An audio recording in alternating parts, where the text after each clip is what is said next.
안녕하세요. 대기업 이세훈입니다. 자, 오늘은 이 자율주행 관련 이슈가 몇 가지 있었는데요. 관련된 내용들과 함께 그리고 수혜주로 분류가 되고 있는 이 모바일 어플라이언스의 주가의 흐름도 같이 한번 살펴보도록 하겠습니다.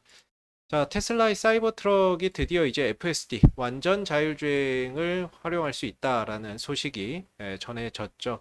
그래서 사이버 트럭이 출시된 지가 한 10개월 정도가 됐는데 10개월 만에 완전 자율주행 소프트웨어를 사용할 수 있게 되었다라고 합니다. 그러니까 사실 이 전에 이 사이버 트럭 같은 경우에는 FSD를 사용할 수가 없었죠. 왜냐하면은 다른 어떤 테슬라의 차량들과는 차량의 크기가 좀 달랐기 때문에 사용할 수 없었는데 이제는 그게 사용이 가능해졌다라는 점이 되겠고요.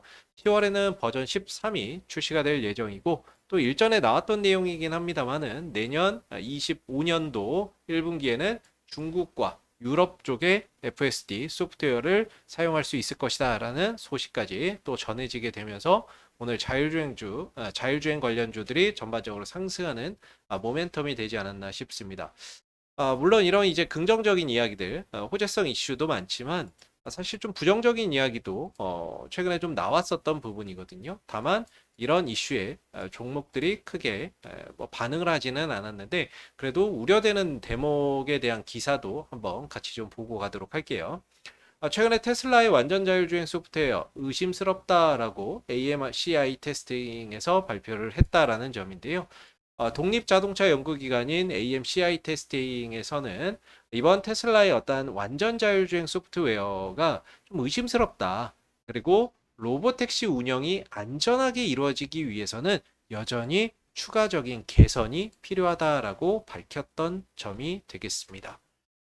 그러면서 이제 1000마일, 키로수로 따지면 이제 1600km 정도가 되겠죠. 1600km 정도의 어떤 이제 주행을 하는데 총 75회 이상의 어떤 운전자의 개입이 필요했다라는 점이고, 그리고 평균적으로 21km 정도마다 한 번꼴로 운전자의 개입이 필요했다라는 점이 되겠죠.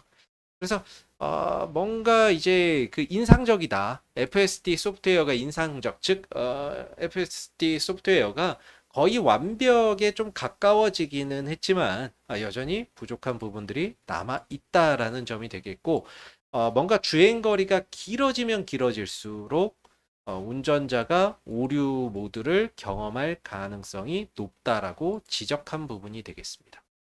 자, 그래서 이제 우려가 되는 게 10월 10일 테슬라의 로보택시 완전 자율주행이 가능한 로보택시가 공개될 예정인데 핵심은 이거죠. 사람이 없는 상태에서 과연 완전 자율주행이 가능할 것이냐, 이게 실행이 가능하느냐, 이거를 이제 보는 건데 이 부분에 대한 평가가 어떻게 나올지 한번 좀 주목해서 봐야 될 부분인 것 같습니다. 그리고 또 나온 부분 중에 하나가 카디프의 K 자율주행 R&D 로드맵을 수립한다라는 소식이 있었는데요. K 자율주행 기술에 대한 범부처 통합 로드맵을 이제 도출할 계획이고 이는 내년 2월 정도에 발표를 할 예정이다라는 그런 일정도 좀 참고를 해 놓으시면 좋을 것 같습니다. 바로 이 자율주행 기술 개발 혁신 사업단 같은 경우에는 2020년도에 출범이 됐고 2021년부터 2027년까지 총 사업비 1조 974억 원이 들어가는 부분인데 이 1조 974억 원을 들여서 융합형 레벨 4 플러스 자율주행 상용화 기반을 완성하는 데 목표를 두고 있습니다. 언제까지? 2027년까지가 되겠죠. 그래서 총 5개 사업 분야에 84개의 어떤 세부 과제에 자금을 지원할 예정이다라는 점도 알아두시면 되겠고요. 여기서 내년 2월에 범부처 통합 자율주행 로드맵을 발표를 한다라는 일정이 있다라는 점을 참고하시면 좋을 것 같습니다. 자, 그래서 제가 자율주행 기술 관련된 어떤 이제 일정들을 한번 정의를 쭉 해봤는데요. 10월 달, 이제 다가오는 10월, 이 10월이죠. 10월인데 이제 10월 10일에 테슬라의 로보택시 자율주행이 공개가 예정이 되어 있습니다. 과연 이 부분에 대한 어떤 시장의 평가가 어떻게 나올지 좀 주목해 보시면 좋을 것 같고요. 현재는 이 부분에 대한 어떤 기대감이 자율주행을 비롯한 관련주들, 로봇 관련주나 뭐 자율주행 관련주들의 일단 주가의 상승으로 이어지고 있는 부분이라고 볼 수가 있겠고, 또 내년도 2025년도 1분기에 FSD 소프트웨어가 유럽과 중국 시장으로 판매가 확대될 수 있다라는 점도 향후에 이런 이슈가 또 부각이 되는 시점에서는 자율주행 관련주의 긍정적인 또 주가의 요소로 작용할 수가 있겠죠. 또 아까 말씀드렸던 자율주행 기술 개발 혁신 사업단의 통합 로드맵이 2025년 2월 달에 공개된다라는 점.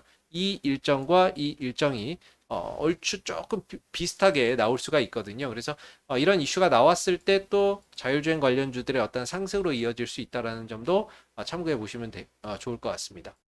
또 최근에 이제 미국이 중국산 자율주행 소프트웨어를 탑재한 어떤 이제 부분에 있어서는 2027년부터 전면 이제 미국 내에서 전면 판매를 금지시킨다. 뭐 이런 이제 이야기들도 있었죠. 또 나아가서는 하드웨어를 탑재를 하게 되면 중국산 하드웨어를 탑재하게 되면 2030년도부터는 미국 시장에서 판매가 금지된다. 이런 이야기들도 있었습니다. 그래서 이런 이슈들이 또 중간중간에 한 번씩 나올 때마다 자율주행 관련주들에게는 또 긍정적인 어떤 요소. 왜냐면은 중국산을 탑재를 못하면 어떤 국산이 좀 반사 이익을 볼 수 있지 않을까. 이런 이제 기대감인 거죠. 이런 기대감적인 요소가 또 자율주행 관련주들의 주가의 상승으로 이어질 수 있다라는 점도 참고해 보시면 좋을 것 같습니다. 지금 아시겠지만 모바일 어플라이언스는 BMW나 뭐 미니, 뭐 아우디, BMW, 뭐 벤츠 이런 데를 주요 핵심 고객사로 두고 있고요. 과거에 자율주행 관련 어떠한 부품이나 이런 것들을 납품했던 이력도 있다라는 점을 참고해 보시면 좋겠습니다. 자, 오늘 있었던 이제 모바일 어플라이언스의 주가의 흐름들도 한번 보고 가도록 할게요. 자, 오늘 뭐 거의 강보권에서 마감이 됐는데 길게 놓고 보면 장기적인 어떤 주가는 하락 추세에 들어가 있는 모습입니다. 그래서 주가가 이제 하락하다가 반등 한번 주고 더 밀리고 반등 주고 더 밀리고 반등 주고 더 밀리고 반등 주는 전형적인 이제 장기 하락 추세가 지속되고 있는 모습인데요. 이번에 어떤 대량 거래량을 동반하면서 강한 어떤 상승이 좀 나와줘야 전체적인 이 하락 국면에서 좀 벗어날 수 있다. 이렇게 좀 말씀을 드릴 수 있을 것 같아요. 단기적으로는 61선과 21선 부근에서의 어떤 단기적인 지지를 받고 있는 모습이고요. 약간 계단식 상승의 모습을 좀 보여주고 있는 것 같습니다. 매물 소화를 단계 하면서 이렇게 계단식으로 상승하는 이런 이제 모습이 아닌가 싶고, 위로 만약에 주가나 이런 부분들이 상승을 했을 때에는 3,000원 부근에서 굉장히 강한 어떤 저항을 받을 가능성이 높다라고 볼 수가 있겠죠. 이 구간에서 수많은 어떤 거래가 있었습니다. 그리고 거래량도 있었고 시가와 고가와 종가와 저가가 많이 만났던 만큼 주가가 다시 올라갔을 때는 이 구간이 굉장히 강한 어떤 저항으로 작용을 할 수 있다라는 점이고, 그래서 3,000원대에서는 단기적인 저항이 예상이 된다. 반대로 이 3,000원대를 강하게 뚫고 추가적인 어떤 상승으로 이어졌을 때에는 오랜 기간 이어왔었던 이 하락 추세를 좀 돌려놓고 추세 전환할 수 있는 그런 신호탄이 될 가능성도 존재할 그런 가능성도 있다라는 점을 인지하고 볼 필요가 있겠습니다. 그래서 단기적으로는 상승 시 3,000원대의 어떤 저항이 예상이 되고 돌파해서 추가적인 상승을 보이면 추세 전환도 한번 기대해 볼 만하다. 이렇게 좀 말씀을 드려볼 수 있을 것 같습니다. 자, 오늘 이 모바일 어플라이언스 주가에 영향을 줄 만한 두 가지 이슈들 같이 한번 살펴봤고요. 동시에 자율주행 기술 관련된 향후 일정까지도 한번 체크를 해봤습니다. 자, 오늘 영상은 여기서 마무리하도록 하겠습니다. 감사합니다.